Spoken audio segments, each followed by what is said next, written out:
චුටි පුතා බත් කෑවද? චුටි පුතා බත් කෑ. ඔව් පුතා බත් කෑවද? උම්ම එකක් දෙන්න. බත් කෑවා. කෑවා. පුතා කෑවද? පුතා බත් කෑවා. කෑවා. ඔයා බත් කෑවද? උම්ම එකක් දෙන්න. මොකවත් නෑ. මොකද කරන්නේ ඔයා?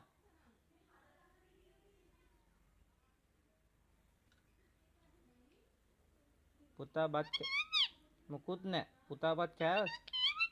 බත් කෑවා. ඔයා කෑවද? උම්ම එකක් දෙන්න අම්මා.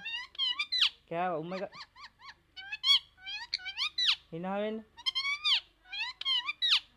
කෑවා. මොකුත් නෑ.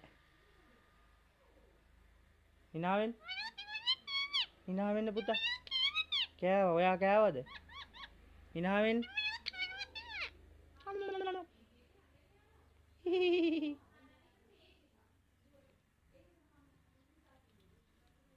චූටි